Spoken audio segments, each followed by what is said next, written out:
भारत में रहते हुए जे हम हर जगह सुरक्षित, हम भारत ही हैं। हम बोलते हैं कि J is also part of India. बहुत ज़्यादा डर का माहौल था जब वो अटैक वगैरह हुए थे, तब हमारी फैमिली बहुत ज़्यादा डरी थी। जो भी आउटसाइड ऑफ कश्मीर रहते थे सभी कश्मीरी बच्चों को कईयों को मारा भी गया, पीटा भी गया बिना किसी बात के। ना हमारी कोई गलती थी और ना कुछ। इन्हां कैडेट्स से जज्बे नूं हौसले नूं बुलंद करदा इन्हां दा एनसीसी सॉन्ग। सो सुनते हैं कुछ पंक्तियां उसदी on the special eve of independence day. हम सब भारतीय हैं, हम सब भारतीय हैं, अपनी मंजिल एक है, हा हा हा एक है, ओ हो एक है। हम सब भारतीय हैं, हम सब भारतीय हैं। भारत माता की जय, भारत माता की जय, भारत माता की जय। 15 अगस्त स्वतंत्रता दिवस बहुत ही खास दिन ਹੁੰਦਾ ਹੈ ਔਰ ਉਸੇ ਦੇ ਨਾਲ ਅਸੀਂ ਹਮੇਸ਼ਾ ਸੁਣਦੇ ਹਾਂ ਬਹੁਤ ਸਾਰੇ ਕ੍ਰਾਂਤੀਕਾਰੀਆਂ ਦੀ ਗੱਲਾਂ, ਉਹਨਾਂ ਦੀ ਬਹਾਦਰੀ ਦੇ ਕਿੱਸੇ, ਫਰੀडम ਫਾਈਟਰਸ ਨੇ ਕਿਵੇਂ ਲੜਾਈ ਕੀਤੀ, ਸੰਘਰਸ਼ ਕੀਤਾ ਆਜ਼ਾਦੀ ਦੇ ਪ੍ਰਤੀ। ਬਟ ਕੀ ਅਸੀਂ ਜਾਣਦੇ ਕਿ ਅੱਜ ਦੀ ਜਿਹੜੀ ਯੂਥ ਹੈ ਉਹ ਕੀ ਸੋਚਦੀ ਹੈ ਸਾਡੇ ਫਰੀडम ਫਾਈਟਰਸ ਦੇ ਬਾਰੇ, ਕੀ ਸੋਚ ਰੱਖਦੇ ਹੋਏ ਉਹ ਅੱਜ ਵੀ ਐਨਸੀਸੀ ਕੈਡੇਟਸ ਆ, ਕੋਈ ਹਿੱਸਾ ਬਣਦਾ ਆਰਮੀ ਦਾ, ਕਿਵੇਂ ਉਹ ਕਿਹੜੀ ਸੋਚ ਦੇ ਨਾਲ ਉਹ ਐਂਟਰ ਕਰਦੇ ਨੇ ਔਰ ਕੀ ਜਜ਼ਬਾ ਰੱਖਦੇ ਨੇ स्वतंत्रता दिवस ਦੇ ਬਾਰੇ ਜਾਣਦੇ ਆ ਨਾ। तो ਸੋ ਕੁਝ ਇੱਥੇ ਐਨਸੀਸੀ ਕੈਡੇਟਸ ਨੇ ਜੋ ਸੈਕੰਡ ਔਰ ਥਰਡ ਈਅਰ ਦੇ ਵਿੱਚ ਨੇ ਔਰ ਉਹਦੇ ਕੁਝ ਨੇ ਜੋ ਫਰਸਟ ਈਅਰ ਦੇ ਵਿੱਚ ਜਿਨ੍ਹਾਂ ਨੇ ਐਂਟਰ ਕੀਤਾ। ਬਟ ਮੈਂ ਪਹਿਲੇ ਸਭ ਤੋਂ ਪਹਿਲੇ ਸ਼ੁਰੂਆਤ ਕਰਨਾ ਚਾਹੂੰਗੀ ਜਿਹੜੇ ਸੀਨੀਅਰਸ ਨੇ। ਸਤਿ ਸ਼੍ਰੀ ਅਕਾਲ ਜੀ, ਕਿਵੇਂ ਹੋ ਤੁਸੀਂ? ਸੋ ਜੈ ਹਿੰਦ, ਮੁਬਾਰਕਾਂ, you are a part of NCC ਔਰ ਇਸੇ ਦੇ ਨਾਲ ਪਹਿਲੇ ਤਾਂ ਮੁਬਾਰਕਾਂ ਦਿੰਦੀ ਆ स्वतंत्रता दिवस ਦੀ ਤੁਹਾਨੂੰ। ਕੀ ਸੋਚ ਰੱਖਦੇ ਹੋ ਔਰ ਕੀ ਸੋਚ ਕੇ ਤੁਸੀਂ ਐਨਸੀਸੀ ਜੁਆਇਨ ਇਨ ਕੀਤਾ ਸੀਗਾ? ਅੱਜ ਕੱਲ ਤਾਂ ਸਾਰੇ ਫਿਟਨੈਸ ਦੇ ਲਈ ਜਿਮ ਜਾਂਦੇ ਆ, ਦੌੜਦੇ ਆ, ਤੁਸੀਂ ਕੀ ਸੋਚ ਕੇ ਐਨਸੀਸੀ ਜੁਆਇਨ ਇਨ ਕੀਤਾ? ਮੈਮ ਪਹਿਲੀ ਗੱਲ ਤਾਂ ਥੈਂਕ ਯੂ ਤੁਸੀਂ ਸਾਨੂੰ ਇਹ ਮੌਕਾ ਦਿੱਤਾ। ਐਂਡ ਐਨਸੀਸੀ ਦਾ ਮੋਟੋ ਹੀ ਇਹ ਹੈ ਯੂਨਿਟੀ ਐਂਡ ਡਿਸਪਲਿਨ। ਤੇ ਮੈਮ ਇੱਕ ਇਹ ਵੋਲੰਟੀਅਰ ਆਰਗੇਨਾਈਜੇਸ਼ਨ ਹੈ ਜਿਹੜੀ ਸਾਨੂੰ ਮੌਕਾ ਦਿੰਦੀ ਹੈ ਕਿ ਅਸੀਂ ਭੀੜ ਤੋਂ ਇੱਕ ਵੱਖਰੇ ਦਿਖੀਏ, ਅਸੀਂ ਆਪਣੇ ਕੰਟਰੀ ਵਾਸਤੇ ਇੱਕ ਐਜ਼ ਅ ਸਟੂਡੈਂਟ ਵੀ ਕੁਛ ਨਾ ਕੁਛ ਕਰ ਸਕੀਏ। Yes ma'am. तो ਇਹਦੇ ਥਰੂ ਓਪਰਚੁਨਿਟੀਜ਼ ਬਹੁਤ ਮਿਲਦੀਆਂ ਨੇ, ਕਾਫੀ ਨੌਲੇਜ ਮਿਲਦੀ ਹੈ। ਐਂਡ ਸਭ ਤੋਂ ਜ਼ਰੂਰੀ ਚੀਜ਼ ਇੱਕ ਆਰਮੀ ਦਾ ਸਾਨੂੰ ਡੈਮੋ ਮਿਲਦਾ, ਇੱਕ ਆਰਮੀ ਦਾ ਸਾਨੂੰ ਝਾਕਾ ਮਿਲਦਾ। ਆਪਰੇਸ਼ਨ ਸੰਦੂਰ ਜਦ ਰੱਖਿਆ ਗਿਆ ਤਾਂ ਉਸ ਦਾ ਬਹੁਤ ਅਹਿਮ ਹਿੱਸਾ ਰਹੀਆਂ ਸੀ ਕੁੜੀਆਂ। ਵੀ ਸੌ lot of women coming forward ਔਰ ਉਸੇ ਦੇ ਨਾਲ ਤੁਸੀਂ ਐਨਸੀਸੀ ਦਾ ਹਿੱਸਾ ਹੋ। ਕਿ ਉਸ ਵੇਲੇ ਤੁਹਾਡੇ ਜ਼ਿਹਨ ਦੇ ਵਿੱਚ ਕੀ ਆਇਆ ਸੀ ਜਦੋਂ ਆਪਰੇਸ਼ਨ ਸੰਦੂਰ ਦੇ ਬਾਰੇ ਗੱਲ ਕੀਤੀ ਸੀ ਤੇ ਅੱਜ ਇੰਡੀਪੈਂਡੈਂਸ ਡੇ ਹੈ? ਤੁਹਾਨੂੰ ਲੱਗਦਾ ਕਿ ਜੋ ਪਹਿਲਾਂ ਹੁੰਦਾ ਸੀਗਾ ਉਸ ਤੋਂ ਬਹੁਤ ਡਿਫਰੈਂਸ ਆ ਚੁੱਕਾ ਹੈ? ਅੱਜ ਕੁੜੀਆਂ ਨੂੰ ਵੱਖਰੇ ਤਰੀਕੇ ਦੇ ਨਾਲ ਦੇਖਿਆ ਜਾਂਦਾ and you are being a part of that family. Yes ma'am. उस टाइम हो रहा था कि मतलब कि काश हमें भी मौका मिले कि हम भी थोड़ा ड्यूटी वगैरह दें, कि सबको बताए कि हाँ हमें अब खुद को सेफ कैसे रखना है और अपने आप को कैसे संभालना है। ये सब काफ़ी अच्छा था कि हमें हो रहा था कि बस हम कुछ ना कुछ कर लें। हाँ जी। ਤੁਹਾਡੇ ਜ਼ਿਹਨ ਦੇ ਵਿੱਚ ਕੀ ਆਇਆ ਸੀਗਾ ਉਸ ਵੇਲੇ ਜਦੋਂ ਤੁਸੀਂ ਦੇਖਿਆ कैप्टन व्योमिका ਨੂੰ ਅਸੀਂ देख रहे ਸੀਗੇ कि ਕਿਵੇਂ ਉਹ ब्रीफिंग कर रहे ਸੀਗੇ जब ऑपरेशन? प्राउड मूवमेंट था हमारे लिए कि और हम भी चाहते हैं कि हम भी एनसीसी के पार्ट हैं तो हम भी आर्मी में, एयरफोर्स में, किसी फील्ड में अपना बेस्ट दें। और उस टाइम हमें भी बोला गया था कि अगर आप वॉलंटियर करना चाहते तो हमने भी उसमें अपना नाम दिया था और हम रेडी थे कि अगर हमें बुलाते तो हम वहाँ पे सर्व करें। ਸੋ ਜਲੰਧਰ ਦੇ ਵਿੱਚ was one of the area ਜਿੱਥੇ ਬਹੁਤ ਜ਼ਿਆਦਾ ਕਿਹਾ ਗਿਆ ਸੀਗਾ ਕਿ ਵਨ ਆਫ ਦ ਇੰਡੇਂਜਰਡ ਜ਼ੋਨ ਸੀਗਾ, ਪਠਾਨਕੋਟ ਵੀ ਸੀਗਾ। ਕੀ ਤੁਸੀਂ ਸਰਵ ਕੀਤਾ ਸੀਗਾ ਕਿਸੇ ਏਰੀਆ ਦੇ ਵਿੱਚ? मैम हमें बोला गया था कि रेडी होना है। उससे जैसे ही कॉल आएगा हमें वहीं से फोर्थ भी हमें वहाँ से मार्च करना है। बट आदमपुर, पठानकोट, इसके बारे में बोलें तो ये red light area, red alert area था। तो ना ही घर से बाहर निकलना है, लाइट्स ऑफ होंगे 8 बजे के बाद या फिर 7 बजे के बाद। तो हमें जो इंस्ट्रक्शंस दिए गए थे हमने उसी पे कार्रवाई की है। और फौज के ऊपर सबको भरोसा है, दिस इज इंडियन आर्मी। सो उसी भरोसे पे हम कायम थे। और कुछ हद तक तुसी इथे अपनी तैयारी खिंची हुई सी तुसी? Yes ma'am. हमारे कॉलेज में भी हमें प्रैक्टिस किया गया था कि कैसे हमें, जैसे अगर हमें सिविल एरिया में हमें ट्रांसफर किया जाए तो हमें उनको कैसे बचाना है, कैसे उनको गाइडेंस देना है, वो कॉलेज में हमें बताया गया था। एनसीसी और एनएसएस सोशल वेलफेयर सोसाइटी इसका हिस्सा बने ने एक कुछ कैडेट जो कुछ ही दिन पहला हिस्सा बने ने। सो इथे ना तो जानने कि इन्हां दी की सोच सीगी, क्यों ये इस वेलफेयर सोसाइटी दा हिस्सा बने और की कहना इन्हां दा इंडिपेंडेंस डे ते। सो इथे पुछदी हां की सोच के तुसी एंटर कीता है इस एसोसिएशन दे विच, की थॉट सीगा? इंडियन आर्मी हम अपने देश को सर्विस देना चाहते हैं कि हम अपने देश की सेवा कर सके। और जब हम एनसीसी ज्वाइन करते हैं तो हमारे खून शरीर के अंदर जज्बा होता है कि हमको देश की सेवा करनी है।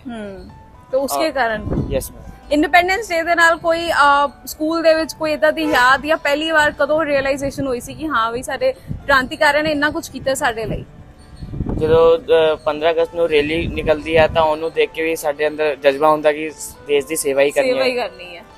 ਸੋ ਤੁਹਾਡਾ ਕੀ ਕਹਿਣਾ ਹੈ? ਆਪਾਂ ਪੰਜਾਬੀ 'ਚ ਹੀ ਗੱਲ ਕਰਾਂਗੇ। ਸੋ ਪੀਟੀਸੀ ਪੰਜਾਬੀ ਤੇ ਆ ਤਾਂ ਮੈਨੂੰ ਲੱਗਦਾ ਮਾਹੌਲ ਵੀ ਉਦਾਂ ਦਾ ਹੀ ਹੋਣਾ ਚਾਹੀਦਾ। ਦੇਸ਼ ਦੇ ਲਈ ਤਾਂ ਅਸੀਂ ਸਾਰੇ ਆਪਣੀ ਜਾਨ ਦੇਣ ਦੇ ਲਈ ਤਿਆਰ ਹੋ ਜਾਂਦੇ ਆ। ਹਾਲ ਹੀ ਦੇ ਵਿੱਚ ਅਸੀਂ ਦੇਖਿਆ ਕਿ ਵਾਰ ਸਿਚੁਏਸ਼ਨ ਹੋਈ ਸੀਗੀ, ਬਟ ਅਸੀਂ ਸਿਰਫ ਕਹਾਣੀਆਂ ਸਿਰਫ ਸੁਣਦੇ ਆ ਰਹੇ ਆ, ਬਟ ਉਹ ਹੁਣ ਦੇਖਣ ਨੂੰ ਵੀ ਮਿਲ ਰਹੀ ਸੀ ਕਿ ਸਾਡਾ ਦੇਸ਼ ਕਿਵੇਂ ਸਰਵ ਕਰ ਰਿਹਾ, ਦੇਸ਼ ਦੀ ਇੰਡੀਅਨ ਆਰਮੀ ਕਿਵੇਂ ਸਰਵ ਕਰ ਰਹੀ ਹੈ। ਉਸ ਦੇ ਬਾਰੇ ਕੀ ਲੱਗਾ ਸੀਗਾ ਇਸ ਵਾਰ? ਬਹੁਤ ਵਧੀਆ ਲੱਗਾ ਸਾਨੂੰ, ਜਿੱਦਾਂ ਕਿ ਇੰਡੀਅਨ ਆਰਮੀ ਦਾ ਕੰਮ ਕਰਦੀ ਹੈ, ਸਾਡੀ ਦੇਸ਼ ਦੀ ਸੇਵਾ ਕਰਦੀ ਆ, ਸਾਡੀ ਸੁਰੱਖਿਆ ਦੇ ਲਈ ਐਵੇਂ 24 ਘੰਟੇ ਰੈਡੀ ਰਹਿੰਦੇ ਆ। ਸਾਨੂੰ ਵੀ ਉਹਦੇ ਮਤਲਬ ਉਹਨਾਂ ਦੇਖ ਕੇ ਸਾਨੂੰ ਪ੍ਰੇਰਣਾ ਮਿਲਦੀ ਹੈ ਕਿ ਅਸੀਂ ਵੀ ਇੰਡੀਅਨ ਆਰਮੀ 'ਚ ਜਾ ਕੇ ਦੇਸ਼ ਦੀ ਸੇਵਾ ਕਰਨੀ ਹੈ। ਕੀ ਬਾਤ ਹੈ। ਕਿੱਥੋਂ ਤੁਸੀਂ? मैम J&K से। ਤੁਸੀਂ ਜੰਮੂ ਐਂਡ ਕਸ਼ਮੀਰ ਤੋਂ। ਸੋ ਤੁਸੀਂ ਇੱਕ ਅਜਿਹੇ ਇਨਸਾਨ ਹੋ ਜਿਨ੍ਹਾਂ ਨੂੰ ਸਿਚੁਏਸ਼ਨ ਦਾ ਬਹੁਤ ਬਰੀਕੀ ਦੇ ਨਾਲ ਪਤਾ ਹੋਊਗਾ ਕਿ ਪਹਿਲਗਾਮ ਟੈਰਰ ਅਟੈਕ ਤੋਂ ਬਾਅਦ ਔਰ ऑपरेशन सिंदूर तो बाद क्यों जिहा माहौल सीगा? जी मैम, जब वो इंसिडेंट हुआ तो उसके बाद बहुत सी प्रॉब्लम फेस करनी पड़ी, तो अब तो माहौल ठीक है मैम, पहले से बेहतर है अब माहौल। ਤੇ ਉੱਥੇ ਤੁਸੀਂ ਜਾਂਦੇ ਹੋ ਆਪਣੇ ਘਰ? जी जी जाते हैं। ਉੱਥੇ ਕਿਦਾਂ ਦਾ ਮਾਹੌਲ ਹੈ? अब वहाँ ठीक है, पहले से बेहतर है। ਪਹਿਲੇ ਕੀ ਹੋਇਆ ਸੀਗਾ ਉਸ ਵੇਲੇ? पहले उस टाइम पर हुआ था कुछ ऐसा इंसिडेंट जिससे सभी माहौल बिगड़ गया था, और अब ठीक है। ਨਹੀਂ ਪਹਿਲਗਾਮ ਟੈਰਰ ਅਟੈਕ ਤੋਂ ਬਾਅਦ ਤਾਂ ਅਸੀਂ ਜਾਣਦੇ ਹਾਂ ਕਿ ਜੋ ਹੋਇਆ ਸੀਗਾ ਆਪਰੇਸ਼ਨ ਸਿੰਦੂਰ ਵੀ ਪਤਾ ਹੈ। ਉਸ ਤੋਂ ਬਾਅਦ ਲੋਕਲ ਲੋਕ ਜੋ ਰਹਿ ਰਹੇ ਸੀਗੇ ਉਹਨਾਂ ਦੇ ਲਈ ਕੁਝ ज्यादा मुश्किल उस वेले कितना माहौल सीगा? नहीं मैम, उस टाइम पर सभी डरे हुए थे कि ये ऐसे अचानक से कैसे हुआ। पहले सब कुछ ठीक चल रहा था, फिर अचानक से वो हुआ, सभी घबरा गए थे, और जो टूरिस्ट वहाँ पे थे वो भी घबरा गए थे। तो फिर थोड़ा सा ये चला कुछ महीने तक, और महीने के बाद फिर से ठीक हुआ। अब सब सुख शांति है मैम। जी मैम। सो ਉਹਦੇ ਬਹੁਤ ਲੋਕ ਇਹ ਵੀ ਕਹਿ ਰਹੇ ਸੀ ਕਿ ਜੰਮੂ ਔਰ ਕਸ਼ਮੀਰ ਦੇ ਕੁਝ ਅਜਿਹੇ ਲੋਕ ਵੀ ਨੇ ਜੋ ਮਿਲੇ ਹੋਏ ਸੀਗੇ ਟੂਰਿਸਟ ਦੇ ਨਾਲ, ਤੇ ਉਸ ਦੀ ਨਫ਼ਰਤ ਦਾ ਸਾਹਮਣਾ ਵੀ ਕਰਨਾ ਪਿਆ ਕਈਆਂ ਲੋਕਾਂ ਨੂੰ। ਮਾਈਟ ਵੀ ਤੁਸੀਂ ਇੱਥੇ ਆਓਗੇ ਤੁਹਾਨੂੰ ਵੀ ਕਿਸੇ ਨੇ उस सस्पिशन ਦੇ ਨਾਲ उस शक्ति निगाह ਨਾਲ देखा होगा। जी मैम बिल्कुल, हम यहाँ पर थे तो बहुत कश्मीरी स्टूडेंट्स के साथ मारपीट भी हुई यहाँ पे। जी मैम, यहाँ पे तो नहीं हुई मैम, बट जो भी आउटसाइड ऑफ कश्मीर रहते थे सभी कश्मीरी बच्चों को कईयों को मारा भी गया, पीटा भी गया बिना किसी बात के। ना हमारी कोई गलती थी और ना कुछ, खाली ये कॉलेज है जिसमें हमें कुछ नहीं बोला गया। जो भी हमारे सरदार टीचर हैं उन्होंने उस टाइम पर बहुत हमारा सपोर्ट किया, और जो भी हमारे सरदार टीचर हैं इन्होंने कहा कि अगर तुम पे कोई बात आएगी पहले हम देख लेंगे। और उसके लिए मैं स्पेशली अपनी प्रिंसिपल मैम को थैंक यू कहना चाहता हूँ, और जो भी हमारे सरदार टीचर हैं स्पेशली मैं उनको दिल से बहुत थैंक यू कहना चाहता हूँ कि उस टाइम पर उन्होंने हमें प्रोटेक्ट किया, क्योंकि हम बाहर तक नहीं जाते थे, डरे हुए थे। जी मैम, बहुत डरे हुए थे। डरे क्या मतलब, हमें लगता था कि अगर हम बाहर जाएंगे तो मतलब हमें पूरी जान को खतरा था मैम। और हमारी बहनें बहुत सी हैं, जी मैम, बहुत सी लड़कियां थी J&K से जो कि बाहर पढ़ती थी, उनके साथ बहुत कुछ बुरा हमें देखना पड़ता है। तो अब मैम ठीक है, अब ठीक है, बस अब ठीक है। ਉਹ ਥੋੜਾ ਸਾ ਟਾਈਮ ਸੀਗਾ ਜਿਹੜਾ ਕਿ ਲੋਕਾਂ ਨੇ ਬਹੁਤ ਜ਼ਿਆਦਾ ਗਲਤ ਤਰੀਕੇ ਨਾਲ ਉਸ ਚੀਜ਼ਾਂ ਨੂੰ ਪੋਰਟਰੇ ਕੀਤਾ जी ਸੀ, मैम जी। ਬਟ ਮੁੜ ਤੋਂ ਕੁਝ ਹੱਦ ਤੱਕ ਉਹ ਮਾਹੌਲ ਵਾਪਸ ਆ ਗਿਆ। जी मैम, अब ठीक है, सब ठीक है। ਸਭ ਠੀਕ ਹੈ जी मैम ठीक। ਤੇ ਭਾਰਤ ਦੇ ਲਈ ਕੀ ਦਿਲ ਦੇ ਵਿੱਚ ਖੁਆਇਸ਼ ਰੱਖਦੇ ਹੋ? ਕਿਉਂਕਿ ਕਈ ਲੋग ਇਹ ਵੀ ਕਹਿੰਦੇ ਕਿ ਜੰਮੂ ਕਸ਼ਮੀਰ ਦੇ ਰਹਿਣ ਵਾਲੇ ਲੋग ਉਹ ਭਾਰਤ को अपना मानते नहीं ने। नहीं मैम, ऐसा नहीं है। जैसे कि मैम, मैं एज अ सपोर्ट्स पर्सन हूँ, मेरा सपना रहता है और मेरा सपना है मैं कि इंडिया को इंटरनेशनल लेवल पे मतलब रिप्रेजेंट करूँ और अच्छा करूँ पूरे जी जान से, पूरे दिल से।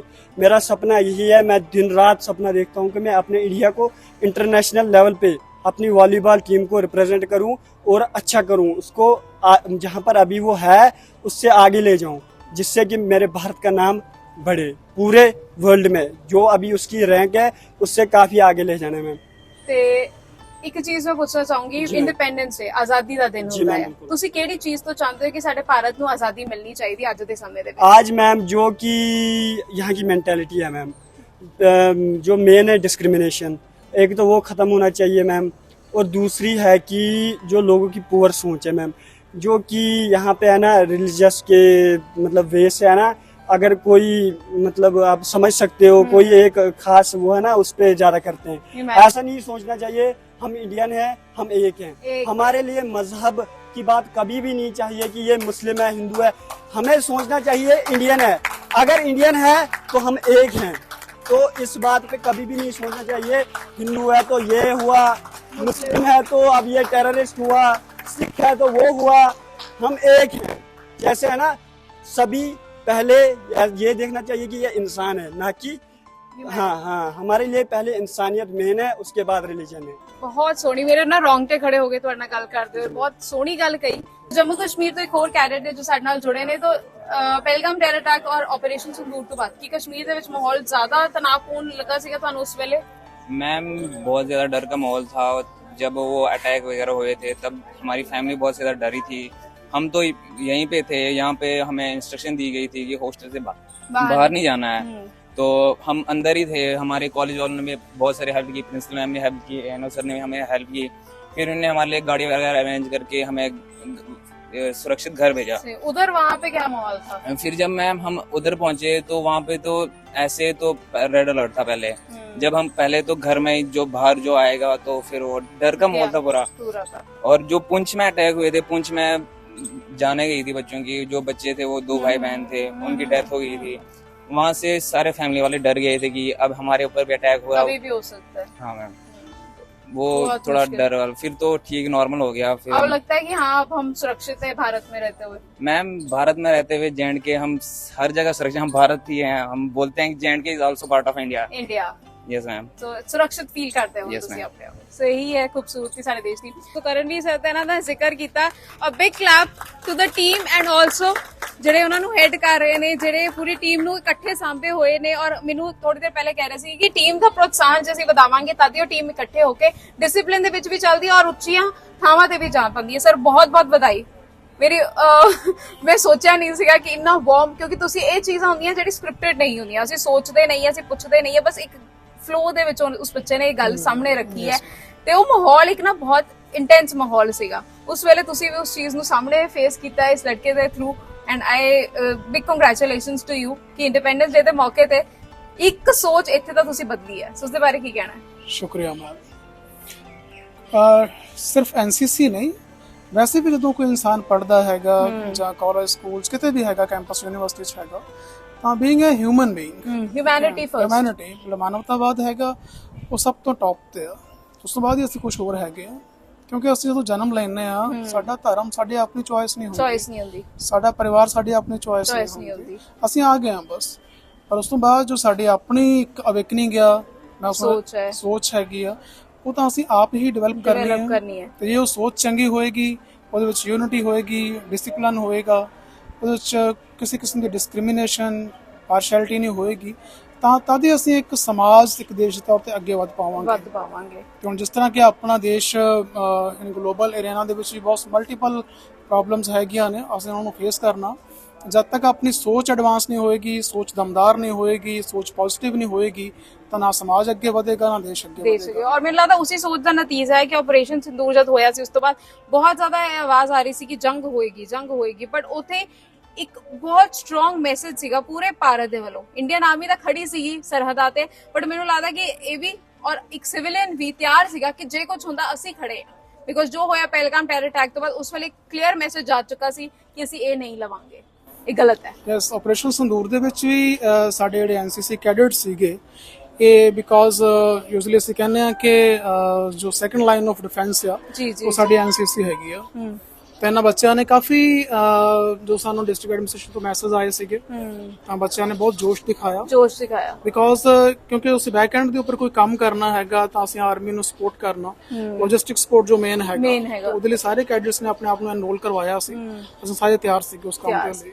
ਸੋ ਇਹੀ ਹੈ ਜਜ਼ਬਾ ਸਾਡੇ ਭਾਰਤ ਦਾ। ਸਾਡੀ ਆਜ਼ਾਦੀ ਜਿਹੜੀ ਸਾਨੂੰ ਮਿਲੀ ਹੈ ਉਸ ਦਾ ਮੈਂ ਇਹ ਜ਼ਰੂਰ ਕਹਿ ਸਕਦੀ ਹੈ ਕਿ ਅੱਜ ਵੀ ਰਕਮ ਅਦਾ ਕੀਤੀ ਸੀ ਉਸ ਵੇਲੇ, but at the same time ਅੱਜ ਸਾਰੇ ਇਕੱਠੇ ਖੜੇ ਨੇ। ਮੈਨੂੰ ਲੱਗਦਾ that is all worth it. So NSS ਨੂੰ ਜੋ ਹੈਡ ਕਰਦੇ ਨੇ, ਬੱਚਿਆਂ ਨੂੰ ਜੋ ਟ੍ਰੇਨ ਕਰਦੇ ਨੇ, ਉਹ ਸਾਡੇ ਨਾਲ ਜੁੜੇ ਨੇ। ਸਰ ਬਹੁਤ ਬਹੁਤ ਸਵਾਗਤ ਹੈ ਐਂਡ ਮੈਨੀ congratulations. 79th independence day celebrate ਕਰ ਰਹੇ ਹਾਂ ਔਰ ਤੁਹਾਡੇ ਨਾਲ ਬਹੁਤ ਸਾਰੇ ਬੱਚੇ ਜੁੜੇ ਹੋਏ ਨੇ। ਬਿਲਕੁਲ, ਸਾਰੇ ਮੁਲਕ ਨੂੰ ਵਧਾਈਆਂ ਇਸ ਦਿਨ ਦੀਆਂ। ਸਾਡੇ ਫਰੀडम ਫਾਈਟਰਸ ਨੇ ਬੜੇ ਸਟਰਗਲ ਤੋਂ ਬਾਅਦ ਸਾਨੂੰ ਇਹ ਦਿਨ ਦਿਖਾਇਆ ਤੇ ਅੱਜ ਦਾ ਦਿਨ ਬਣਦਾ ਹੈ ਕਿ ਅਸੀਂ ਉਹਨੂੰ ਸੈਲੂਟ ਕਰੀਏ। ਜਿੱਥੇ ਐਨਸੀਸੀ ਦੀ ਸ਼ਲਾਘਾ ਕਰਨੀ ਬਣਦੀ ਹੈ ਕਿ ਉਹ ਸਾਡੀ ਸੈਕੰਡ ਲਾਈਨ ਜਿਹੜੀ ਆ ਹੁੰਦੀ ਆ ਡਿਫੈਂਸ ਦੀ, ਉਹਦੀ ਜਿਹੜੇ ਐਨਐਸਐਸ ਦੇ ਵਲੰਟੀਅਰ ਆ ਉਹ ਸੋਸ਼ਲ ਵਾਰੀਅਰਸ ਹੁੰਦੇ ਨੇ। ਜਦੋਂ ਵੀ ਕਿਤੇ ਆਰਮੀ ਨੂੰ, ਗਵਰਨਮੈਂਟ ਨੂੰ ਜ਼ਰੂਰਤ ਹੁੰਦੀ ਆ, ਕਿਤੇ ਵੀ ਨੇਸ਼ਨ ਕਾਲ ਕਰਦੀ ਆ, ਉਹ ਲੌਜਿਸਟਿਕ ਸਪੋਰਟ ਜਾਂ ਕੁਝ ਵੀ ਤਰ੍ਹਾਂ ਦੇ ਕਿਸੇ ਦੀ ਵੀ ਤਰ੍ਹਾਂ ਹੈਲਪ ਚਾਹੀਦੀ ਆ, ਤਾਂ ਉਹ ਐਨਐਸਐਸ ਦੇ ਵਲੰਟੀਅਰਸ ਜਿਹੜੇ ਆ ਉਹ ਆਪਣੇ ਅੱਗੇ ਵੱਧ ਕੇ ਸੇਵਾ ਕਰਦੇ।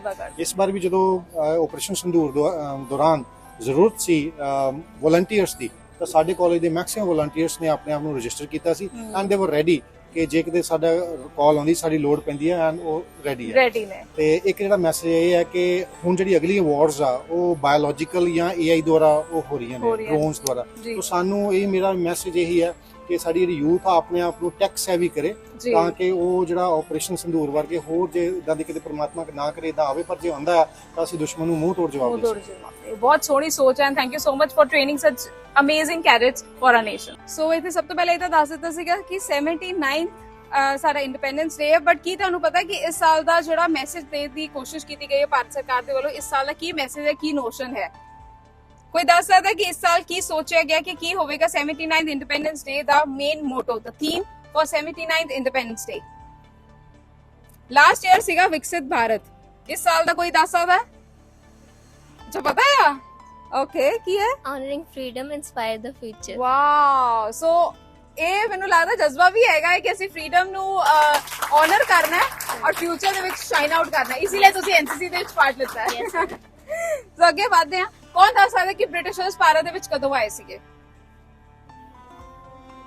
200 ਸਾਲ ਤਾਂ ਅਸੀਂ ਸਾਰਿਆਂ ਨੇ ਸੁਣਿਆ, ਬਟ ਕੋਈ ਡੇਟ ਜਾਂ ਕੋਈ ਈਅਰ ਕਿਸੇ ਨੂੰ ਯਾਦ ਹੈਗਾ ਕਿ ਕਿਹੜੇ ਈਅਰ ਦੇ ਵਿੱਚ ਆਏ ਸੀਗੇ? ਐਨੀਬਾਡੀ?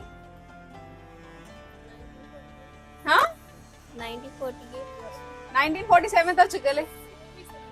ਹਾਂ 16ਵੀਂ ਸਦੀ ਦੇ ਵਿੱਚ। ਸੋ ਦੈਟ ਵਾਸ 1608 1608 ਯਾਨੀ ਕਿ 1608 ਦੇ ਵਿੱਚ ਭਾਰਤ ਦੇ ਵਿੱਚ ਬ੍ਰਿਟਿਸ਼ਰਸ ਆਏ ਸੀਗੇ ਔਰ ਬ੍ਰਿਟਿਸ਼ਰਸ ਦੇ ਨਾਮ ਤੇ ਇੱਕ ਕੰਪਨੀ ਸੀਗੀ ਜਿਸ ਦੇ ਕਰਕੇ ਉਹਨਾਂ ਨੇ ਇੱਥੇ ਆਣਾ ਸ਼ੁਰੂ ਕੀਤਾ ਸੀਗਾ, ਟ੍ਰੇਡਿੰਗ ਸ਼ੁਰੂ ਕੀਤੀ ਸੀ। ਕੈਨ ਐਨੀਬਾਡੀ ਸੇ? ਇਹ ਤਾਂ ਸਾਰਿਆਂ ਨੂੰ ਹੀ ਪਤਾ ਹੈ। We have all studied that very well, so thank you so much. ਅੱਗੇ ਵਧਦੇ ਹਾਂ। ਹੁਣ ਅਸੀਂ ਜਾਣਨਾ ਚਾਹਾਂਗੇ ਭਾਰਤ ਦੀ ਜਿਹੜਾ ਨੈਸ਼ਨਲ Song ਹੈ, ਨੈਸ਼ਨਲ Song ਕੀ ਹੈ? ਫਸਟ ਆਫ ਆਲ ਇੱਕ ਵਾਰ ਜ਼ੋਰ ਦੀ ਵੰਦੇ ਮਾਤਰਮ। ਓਕੇ, ਉਹ ਕਿਹਨਾਂ ਨੇ ਲਿਖਿਆ? Bankim Chandra Chatterjee. that was least expected क्योंकि रविंद्रनाथ टैगोर ਦਾ ਤਾਂ ਨਾਮ ਸਾਰਿਆਂ ਨੂੰ ਪਤਾ ਹੈ, ਬਟ ਇਹਨਾਂ ਦਾ ਤਾਂ ਮੈਨੂੰ ਲੱਗਾ ਨਹੀਂ ਸੀਗਾ। ਓਕੇ, ਇੰਡੀਪੈਂਡੈਂਸ ਡੇ ਤੇ ਪ੍ਰਾਈਮ ਮਿਨਿਸਟਰ ਸਾਡੇ ਟ੍ਰਾਈ ਕਲਰ ਯਾਨੀ ਕਿ ਸਾਡਾ ਭਾਰਤੀ ਝੰਡਾ ਹੋਸਟ ਕਰਦੇ ਨੇ, ਉਹ ਕਿੱਥੇ ਕਰਦੇ ਨੇ? hand raise your hand. No murmuring. Anybody on that side? Okay, let's go to the seniors now. कितने host करते ने? हाँ? Red Fort, Lal Qila. चलो, I'll give you that Red Fort. That's right. So उठे जाके वो भारतीय झंडा होस्ट करते ने। So की मैसेज देना चाहते हो इस independence day 79th independence day और विमेन इस साल अगे आई ने? इस साल ही बहुत देर हो गई, बट हुन एक फोर फ्रंट ते असीं देखिया विमेन नू पोर्ट्रे करते हुए साडे देश दी आर्मी नू। तुहाडा की कहना उसके बारे? मैं चाहती हूँ कि जैसे कि हमारा देश, मैं जैसे कि अभी मेरा कोर्स सॉफ्टवेयर डेवलपमेंट है, तो मैं चाहती हूँ कि AI में हमारा देश कुछ करे आगे, क्योंकि जैसे कि अमेरिकन यूथ है, BC Korean youth, Chinese youth, वो खुद के एप्स डेवलप कर रहे हैं, but in India we see people are more addicted towards the mobile. They use the technology, but they are not creating it. So what I want that I am in this field, so I want to build a team which can create AI. So yeah, I want to support, and we need to make India a manufacturer hub like China. Yes, beautiful. That's just मतलब कहते ना एक सोच जो पनप रही है ताही वो आगे कितना बढ़ेगी. So that is all these cadets have to say on Independence Day. So basically जो मैं मैसेज देना चाहता हूँ पंजाबी आंदी? हाँ जी मैम। चलो आप पंजाबी से गल करेंगे। हाँ जी। जो बेसिकली ਜਿਹੜਾ ਮੈਂ ਮੈਸੇਜ ਦੇਣਾ ਚਾਹੁੰਦਾ ਵਾ ਸਾਰੀ ਜਨਤਾ ਨੂੰ ਇਹ ਹੈ ਕਿ ਇਕਜੁੱਟ ਰਹੋ, ਕਿਸੇ ਵੀ ਅਫਵਾਹ ਵੱਲ ਕਿ ਜੋ ਵੀ ਧਰਮ ਦੇ ਹਿਸਾਬ ਨਾਲ ਫੈਲਾਈ ਜਾਂਦੀ ਹੈ ਜੀ, ਬੇਸਿਕਲੀ ਉਸ ਵੱਲ ਇੰਨਾ ਧਿਆਨ ਨਾ ਦਿਓ, ਕਿਉਂਕਿ ਮੈਂ ਜੋ ਵੀ ਇੰਡੀਆ ਦੇ ਵਿੱਚ ਹੈ, ਇੰਡੀਆ ਵਿੱਚ ਸਭ ਕੁਝ ਬਹੁਤ ਵਧੀਆ ਹੈ। ਬੇਸਿਕਲੀ ਅਗਰ ਤੁਸੀਂ ਕਿਸੇ ਵੀ ਹੋਰ ਦੇਸ਼ 'ਚ ਜਾਈਏ ਤਾਂ ਹੋਰ ਵੀ ਦੇਸ਼ 'ਚ ਜਾਈਏ, ਉਹ 'ਚ ਨਹੀਂ ਏਦਾਂ, ਸਭ ਇੱਥੇ ਧਰਮ ਇੱਕ ਸਮਾਨ ਹੈ। ਬਟ ਜਦੋਂ ਸੋਸ਼ਲ ਮੀਡੀਆ ਤੇ ਅਫਵਾਹ ਫੈਲਾਈ ਜਾਂਦੀ ਹੈ ਅਲੱਗ-ਅਲੱਗ ਧਰਮਾਂ ਬਾਰੇ, ਤੇ ਉਸ ਇੱਕ ਪਾਰਟਿਕੂਲਰ ਧਰਮ ਦਾ ਬੰਦਾ ਫਿਰ ਦੂਸਰੇ ਬੰਦੇ ਨਾਲ ਲੜਦਾ ਹੈ। ਬੇਸਿਕਲੀ ਅਗਰ ਤੁਸੀਂ ਕਿਸੇ ਵੀ ਸਮਾਜ ਦੇ ਵਿੱਚ ਲੜਾਈ ਪਾਣੀ ਤਾਂ ਚਾਹੀਏ ਕਿ ਤੁਸੀਂ ਧਰਮ ਦੇ ਸਾਹਮਣੇ ਲੜਾ ਦਿਓ। ਅੰਗਰੇਜ਼ਾਂ ਨੇ ਵੀ ਇਹੀ ਕੀਤਾ ਹੈ, ਦੇ divide and rule the follow ਕੀਤਾ ਤੇ ਉਹ ਉਹਨਾਂ 200 ਸਾਲ ਰਾਜ ਕਰ ਗਏ। ਸੋ ਬੇਸਿਕਲੀ ਇਹੀ ਸੰਦੇਸ਼ ਹੈ ਕਿ ਸ਼ਿਕਸ਼ਿਤ ਨਾਗਰਿਕ ਬਣੋ, ਪੜ੍ਹੇ ਲਿਖੇ ਬਣੋ। ਅਗਰ ਤੁਸੀਂ ਪੜ੍ਹੇ ਲਿਖੇ ਹੋਗੇ ਤਾਂ ਧਰਮ ਦੇ ਹਿਸਾਬ ਨਾਲ ਲੜੋ, ਦੇਸ਼ ਨੂੰ ਪਹਿਲੇ ਤੇ ਰੱਖੋ। ਜੋ ਅਗਰ ਤੁਸੀਂ ਦੇਸ਼ ਨੂੰ ਪਹਿਲੇ ਤੇ ਰੱਖੋਗੇ, ਜਿਹੜਾ ਪਹਿਲਗਾਮ ਅਟੈਕ ਹੋਇਆ ਇਹ ਵੀ ਨਹੀਂ ਹੁੰਦਾ। What is your age? Ma'am ਅਭੀ ਮੈਂ 20। ਸੋ ਮੈਂ ਇਹ ਤੇ ਤੁਹਾਨੂੰ ਇਸ ਲਈ ਤੁਹਾਡੀ ਏਜ ਮੈਂ ਪੁੱਛੀ ਕਿਉਂਕਿ ਜੇ 20 ਸਾਲ ਦਾ ਇੱਕ ਲੜਕਾ ਇਹ ਗੱਲ ਸਮਝ ਸਕਦਾ ਹੈ, ਜਾਣ ਸਕਦਾ ਹੈ ਕਿ ਅਸੀਂ ਧਰਮਾਂ ਦੇ ਨਾਮ ਤੇ ਨਾ ਲੜੀਏ, ਸੋਸ਼ਲ ਮੀਡੀਆ ਨੂੰ ਇੱਕ ਯੂਜ਼ ਕਰੀਏ ਇੱਕ ਅਜਿਹੇ ਪਲੇਟਫਾਰਮ ਦੇ ਲਈ ਕਿ ਅਸੀਂ ਪੋਜ਼ਿਟਿਵਿਟੀ ਫੈਲਾਈਏ, ਨਾ ਕਿ ਕੰਟਰੋਵਰਸੀ ਜਾਂ ਧਰਮਾਂ ਦੇ ਨਾਂ ਤੇ ਉੱਤੇ ਕੋਈ ਲੜਾਈ ਛੇੜੀਏ। ਅਸੀਂ ਸਿਰਫ ਇਕਜੁੱਟ ਹੋ ਕੇ ਆਪਣੇ ਦੇਸ਼ ਦੇ ਲਈ ਖੜੇ ਰਹੀਏ, ਹਿਊਮੈਨਿਟੀ ਨੂੰ ਫਰਸਟ ਰੱਖੀਏ। ਸੋ ਤੁਸੀਂ ਕੀ ਕਹਿਣਾ ਚਾਹੁੰਦੇ ਹੋ ਇਸ ਸਾਲ ਦੇ ਇੰਡੀਪੈਂਡੈਂਸ ਡੇ ਦੇ ਬਾਰੇ? ਮੈਮ ਸਾਨੂੰ 79 ਇਅਰਸ ਹੋ ਚੁੱਕੇ ਨੇ ਇੰਡੀਪੈਂਡੈਂਸ ਹੋਏ ਨੂੰ, ਬਟ ਹਜੇ ਵੀ ਸੋਸਾਇਟੀ ਦੇ ਕਈ ਪਹਿਲੂ ਇਦਾਂ ਦੇ ਨੇ ਜਿੱਥੋਂ ਆਪਾਂ ਬਹੁਤ ਪਿੱਛੇ ਵੀ ਚੱਲਦੇ ਹਾਂ ਤੇ ਕਈ ਜਗ੍ਹਾ ਇਦਾਂ ਦੀ ਜਿੱਥੇ ਆਪਾਂ ਕਾਫੀ ਅੱਗੇ ਵੀ ਚੱਲਦੇ ਹਾਂ। ਤੋ ਅਸੀਂ ਉਹ ਸਾਰਿਆਂ ਨੂੰ ਇਕੱਠੇ ਲੈ ਕੇ ਇਕਜੁੱਟ ਹੋ ਕੇ ਇੱਕ ਦੇਸ਼ ਬਣ ਕੇ ਨਾ, ਮਤਲਬ ਇੱਕ ਵਨ ਕੰਟਰੀ ਨੂੰ ਫੋਲੋ ਕਰੀਏ ਤੇ ਅਸੀਂ ਐਜ਼ ਅ ਨਾਗਰਿਕ, ਐਜ਼ ਅ ਸਿਟੀਜ਼ਨ, ਔਰ ਅਸੀਂ ਆਪਣਾ ਪਾਰਟ ਘੱਟ ਤੋਂ ਘੱਟ ਛੋਟਾ ਵੀ ਜੇ ਕੋਈ ਕੰਟਰੀਬਿਊਟ ਕਰ ਸਕਦਾ ਹੈ ਤੇ ਉਹ ਜ਼ਰੂਰ ਕਰੇ। ਜ਼ਰੂਰ ਕਰੀਏ। ਬਹੁਤ ਸੋਹਣੀ ਗੱਲ ਕਹੀ ਹੈ। ਸੋ thank you so much for joining us. PTC Punjabi ਦੀ ਹਮੇਸ਼ਾ ਕੋਸ਼ਿਸ਼ ਰਹੀ ਹੈ ਕਿ ਨੇਕ ਸੋਚ ਤੁਹਾਡੇ ਤੱਕ ਲੈ ਕੇ ਆਉਂਦੇ ਰਹੀਏ। ਸਾਡੇ ਦੇਸ਼ ਨੂੰ ਇਕਜੁੱਟ ਕਰਨ ਦੇ ਵਿੱਚ ਇਹਨਾਂ ਦਾ ਵੀ ਬਹੁਤ ਹੱਥ ਹੈ। ਮੈਂ ਕਹੂੰਗੀ ਕਿ ਜਿਹੜਾ ਜਜ਼ਬਾ ਹੁੰਦਾ, ਜਿਹੜੀ ਇੱਕ ਸੋਚ ਹੁੰਦੀ ਹੈ, ਉਹ ਵੀ ਬਹੁਤ ਵੱਡੀ ਹੁੰਦੀ ਹੈ। ਕੋਈ ਇਨਸਾਨ ਕੁਝ ਵੀ ਕਰ ਸਕਦਾ ਜੇ ਉਹਦੀ ਸੋਚ ਨੇਕ ਹੋਵੇ, ਉਹਦੀ ਸੋਚ ਪੋਜ਼ਿਟਿਵ ਹੋਵੇ। So wishing you all a very very happy Independence Day and thank you so much ਕਿ ਤੁਸੀਂ ਸਾਰੇ ਅੱਜ ਸਾਡਾ ਹਿੱਸਾ ਬਣੇ। ਇੱਕ ਸਮਾਈਲ ਦੇ ਨਾਲ ਔਰ ਇੱਕ ਜੈ ਹਿੰਦ ਦੇ ਨਾਲ ਕਿਉਂ ਨਾ ਅਸੀਂ ਸਾਈਨ ਆਫ ਕਰੀਏ।